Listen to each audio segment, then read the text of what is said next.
thank you for joining us on BeeTv News Update at 12. I am Lee Waitman Joanna. Now the news in details. President Donald Trump has sent federalized troops from California to Oregon after a court denied his attempts to deploy the National Guard in Portland. The deployment circumvents a judge's order that blocked deploying troops in Portland by instead using National Guard members who were already serving in Los Angeles after summer protests there. BeeTv News' Temitope Oluwafemi has details. California Governor Gavin Newsom vowed to file a lawsuit over the maneuver, which he called a breathtaking abuse of the law and power. Portland is the latest U.S. city, many of which are Democrat-led, targeted as part of the president's crime crackdown. He has argued troops are necessary to restore peace amid ongoing protests over immigration enforcement. The Pentagon confirmed 200 members of the California National Guard were reassigned to Portland to support U.S. immigration and customs enforcement and other federal personnel performing official duties. White House spokeswoman Abigail Jackson said President Trump exercised his lawful authority to protect federal assets and personnel in Portland following violent riots and attacks on law enforcement. Over the summer, there were large protests daily in Los Angeles after the city became a target of increased immigration raids. Trump deployed the state's National Guard to quell the unrest in June, a significant move as deployments are typically the responsibility of a state's governor. Newsom argued that using the military in Los Angeles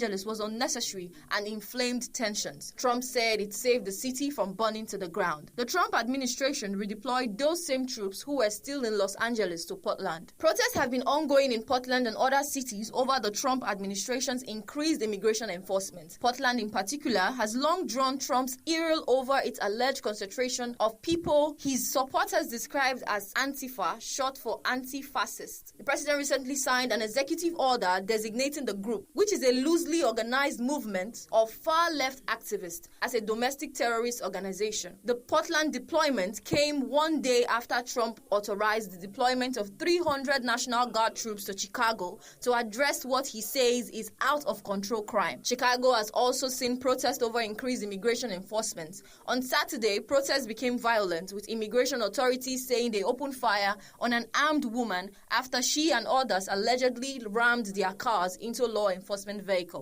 The woman's condition is unclear, but officials say she drove herself to a hospital. State and local leaders have decried Trump's deployment plans there and called it an abuse of power. On Sunday, Governor Pritzker told CNN that the authorization of troops there will incite protest. He accused the administration of creating a war zone to rationalize the response. Temitope Oluwafemi reporting for BeeTv News.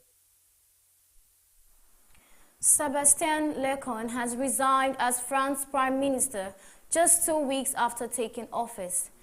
The unexpected departure raises questions about political stability and leadership within President Macron's government. Officials have yet to announce a successor. BeeTv News' Faith Ojo reports.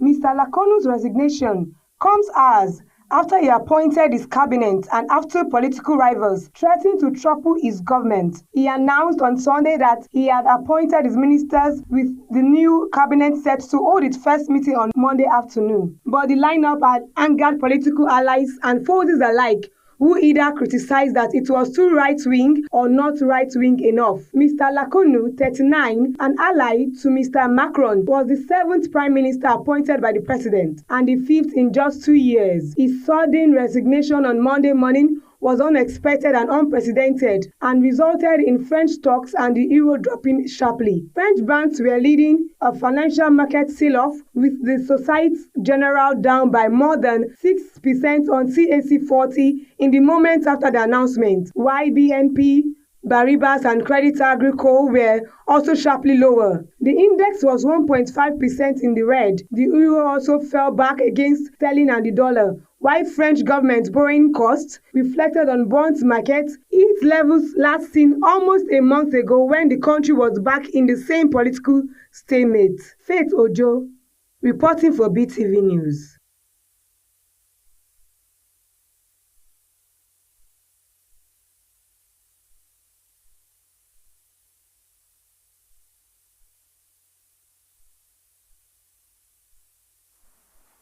U.S. President Donald Trump has urged everyone involved in efforts to end the Gaza war to move fast as mediators are set to meet in Egypt on Monday for indirect peace talks between Hamas and Israel. The talks come after Hamas agreed to some part of a 20-point U.S. peace plan, including freeing hostages and handing over Gaza's governance to Palestinian technocrats, but is seeking negotiations on other issues. BeeTv News' Esoye Osemige has more.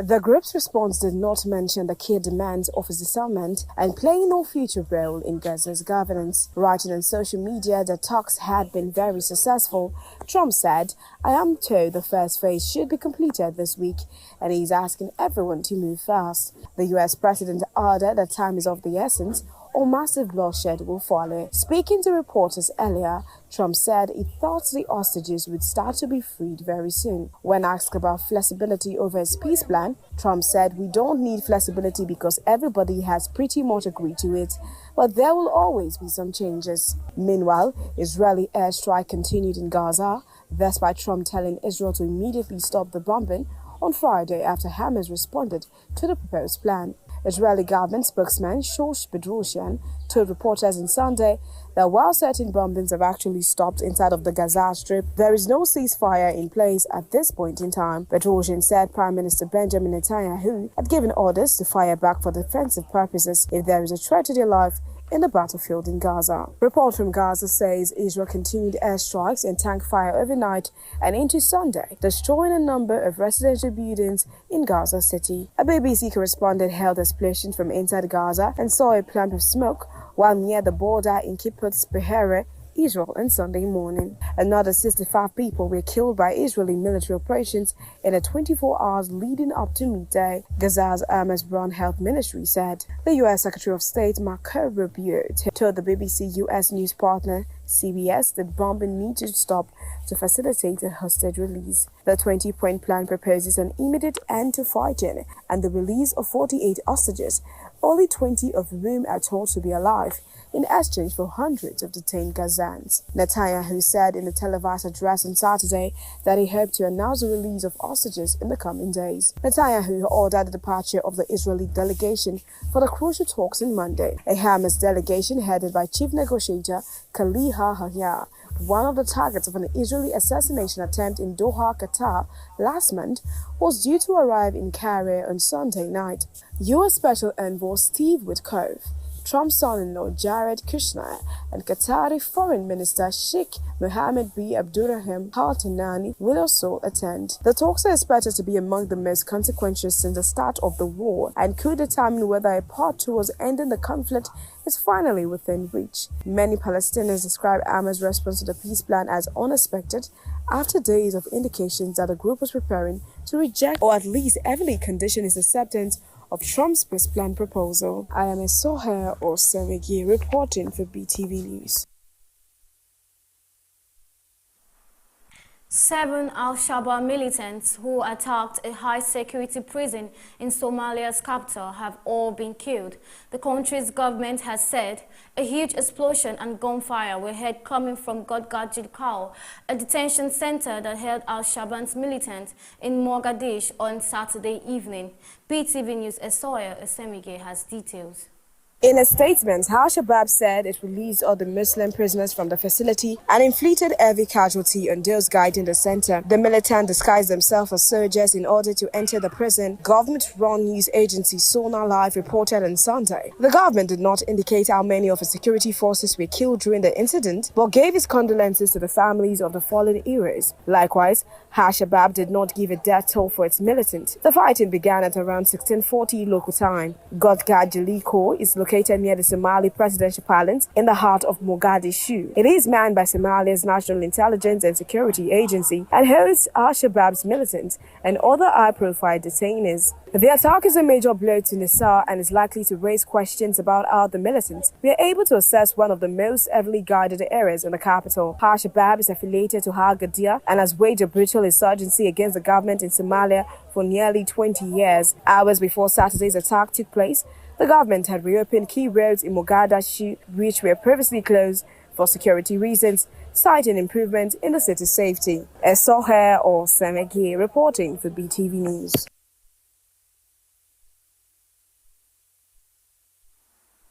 Severe blizzard conditions on Mount Everest have left hundreds of climbers and guides stranded.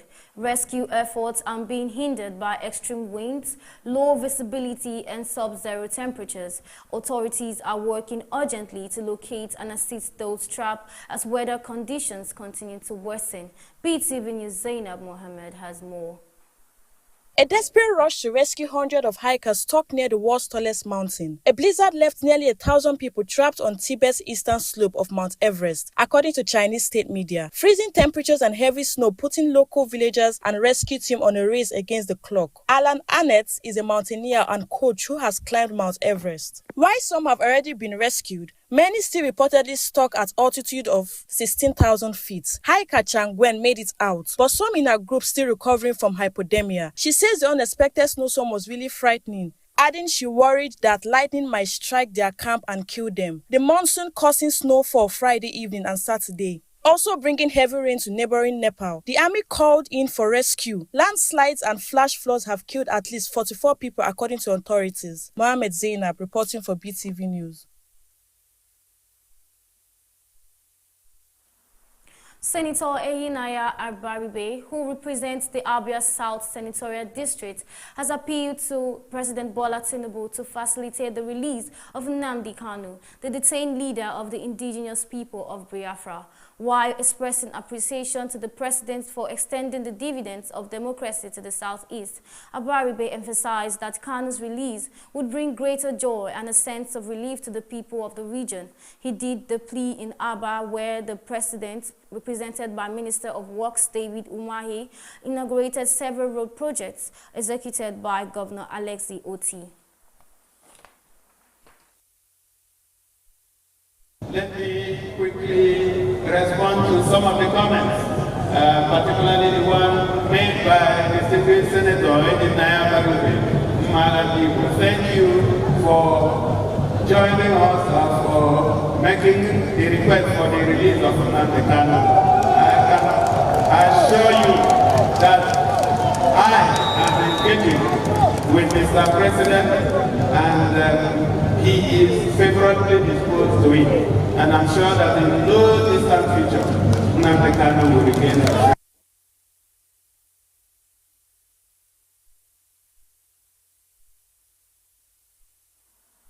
Lagos operatives have dismantled two major drug cartels linked to multiple cocaine shipments concealed in everyday items such as body cream, stainless steel cups, and hair gel. 5 suspects, including the syndicate leader Hamad Tafik Ode, were arrested in connection with the operations. The first major seizure occurred on September 16 at Murtala Mohammed International Airport, where authorities discovered 174 parcels of cocaine weighing 13.4 kilograms. Further investigations led to one Hamed Ode, a self-proclaimed businessman and returnee from the UK.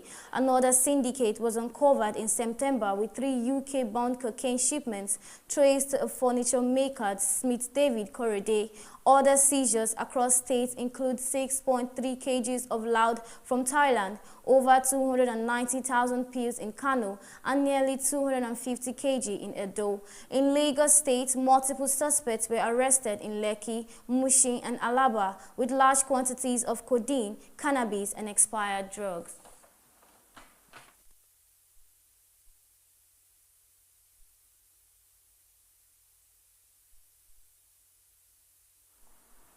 The Department of State Service DSS has released 2 journalists from JO1 FM in Jos Plateau State, who were wrongfully arrested during President Bola Tinubu's recent visit to the state. The president was in Plateau to attend the funeral of the mother of All Progressive Congress (APC) National Chairman Professor Netawe Yiwata, according to a credible security source. The release followed reports that overzealous operatives had detained Ms. Ruth Marcos and Kesha Jang, both employees of the radio station. The Director General, Mr. Oluwatosi Ajayi, ordered their immediate release. The source said that the service also immediately contacted the national president for the Nigerian Union of Journalists, NUJ, Al-Hassan Yahya, and conveyed the DG's apologies. The director assured the NUG president that the new DSS leadership treasures the importance of free press in a democracy and has ordered a thorough investigation into the matter. He further assured the NUG president that any other officer found culpable would be appropriately sanctioned. The source further stated that the new Director General is correcting the wrongs he inherited, one of them over being zealous, and this is why the new Director General has not failed to admit so whenever the service makes mistakes.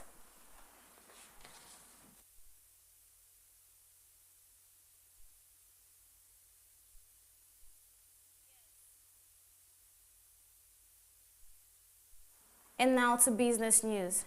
The Dangote Group, led by President and Chief Executive Aliko Dangote, has commenced the construction of a 2.5 billion fertilizer plant in Gode, southeast Ethiopia.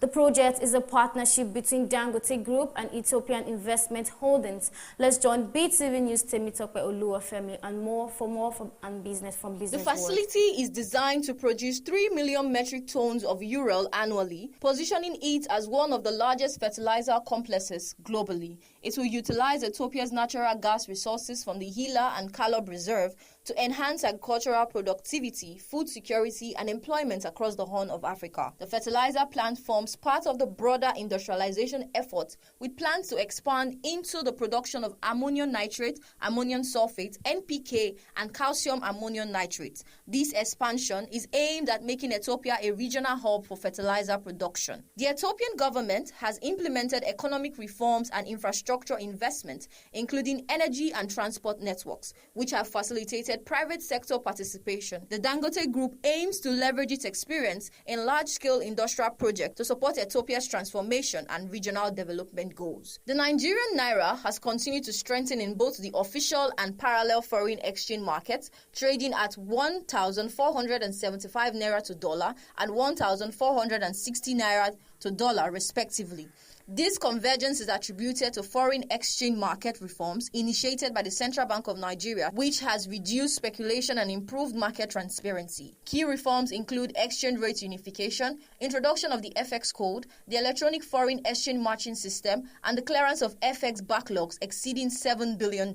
These initiatives have contributed to improved liquidity, increased investor confidence, and reduced currency distortions. External reserves rose to $43.5 billion as of September 11, 2025, up from $40.51 billion at the end of July 2025, providing over 8.28 months of import cover, well above the internal benchmark. Stronger fundamentals, rising oil exports, increased diaspora remittances, and inflow from foreign portfolio investors and international oil companies has further supported the Naira's rally.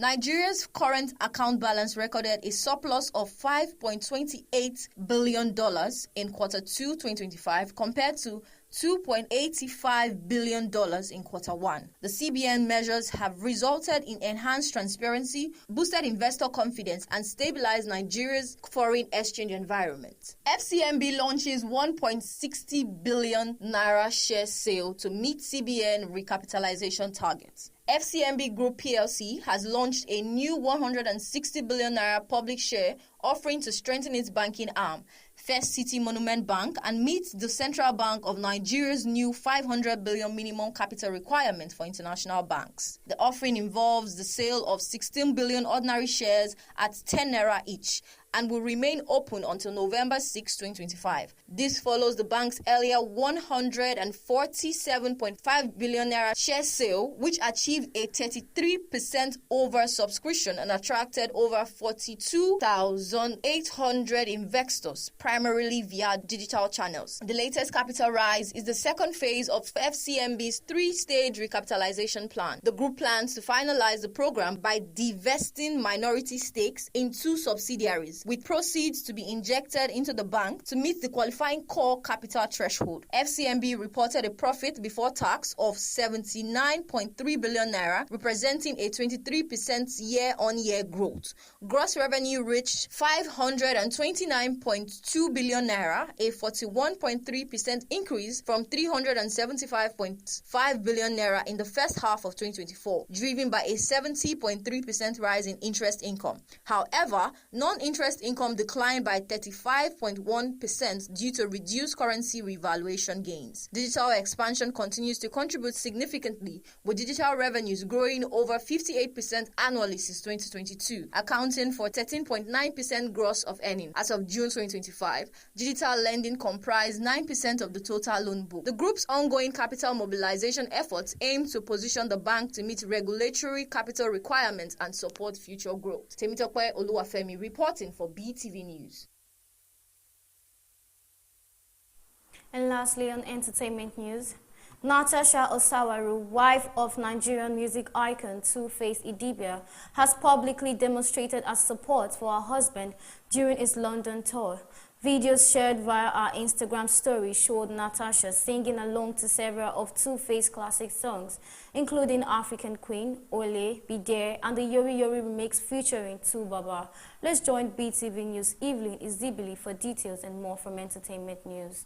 Natasha's participation in the tour has garnered significant online attention, with her actions highlighting her continued admiration for Two-Face's musical legacy. Her social media activity has generated widespread fan engagement, further promoting the tour. The couple, who recently formalized their traditional marriage in July, have been at the center of media coverage following Two-Face's separation from his former wife, Annie Macaulay, with whom he has 2 children. The marriage change attracted mixed reaction across social media platforms, but continues to generate public interest.